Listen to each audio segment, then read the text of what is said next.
Salam sepak bola ya. Di video ini gue akan bahas match tentang final Europa League yang baru kelar tadi ya, antara Villarreal lawan MU yang berakhir dengan adu penalti dengan skor awal 1-1. Oke. Yang pertama kita lihat dulu dari line up. Sebenarnya seperti yang sudah gue prediksi di preview gue bahwa Villarreal memang akan bermain seperti biasa 4-4-2.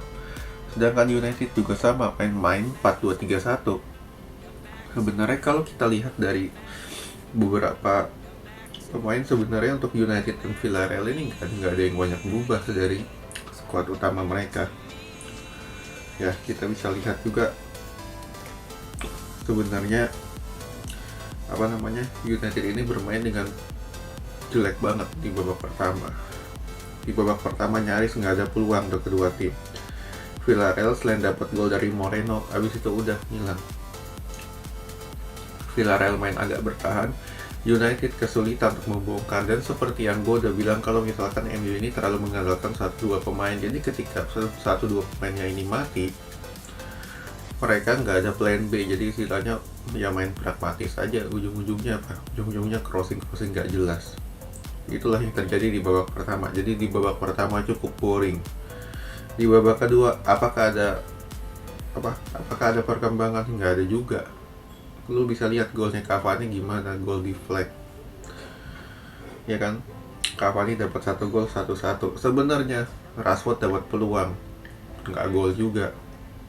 Nah, sampai di babak perpanjangan waktu juga sebenarnya nggak ada perkembangan, nggak ada yang berbahaya, nggak ada umpan-umpan yang akurat.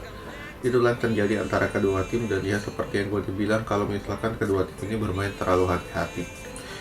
Ya, bisa lihat dari skor on target Villarreal 1, MU 2. Jadi istilahnya nggak ada yang bisa terlalu menggambarkan bahwa ini adalah match yang menjanjikan lah istilahnya. Tapi lebih kepada ya lu agak ngantuk juga kalau misalkan lu nonton match ini. Ya, sampai di babak adu penalti. Semuanya seperti berjalan lancar untuk kedua tim di awal-awal sebelum yang terakhir. Ketika MU De Gea untuk bertugas menjadi pengeksekusi penalti. Penaltinya terlalu lemah, tapi Rulli. Ya, itulah yang menyebabkan salah satunya United kalah. Dan di sini gua akan jelaskan mengapa MU ini nggak akan kemana-mana kalau di tangan Ole. Dan seperti yang gue udah bilang, kalau MU ini di tangan Ole sama sekali nggak punya mental juara. Jadi istilahnya seperti yang gue udah bilang, kalau misalkan MU ini apakah bisa bermain di bawah tekanan. Dan seperti yang gue udah bilang, kalau misalkan di preview, MU ini agak berat. Dan di match ini terbukti ketika mereka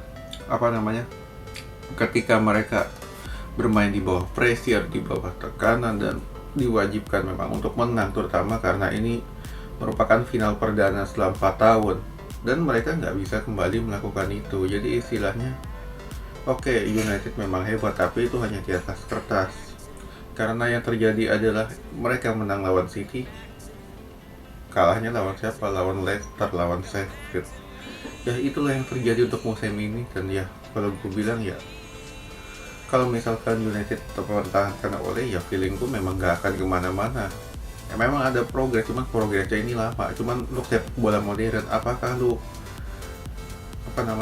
lu masih melihat dengan progres yang nggak begitu cepat?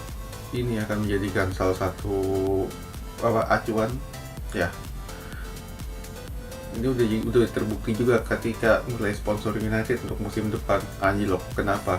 4 tahun nggak ada gelar. Jadi istilahnya siapa sih yang mau invest kepada yang memang tim besar, cuman tim besar ini 4 tahun puasa gelar. Jadi istilahnya lu yakin mau invest kepada tim besar tanpa trofi, itu nggak akan terjadi. Jadi inilah yang kan gue bilang, kalau misalkan ya memang istilahnya United ini di bawah Ole nggak akan kemana-mana juga. Ujung-ujungnya apa? Ya mungkin runner up.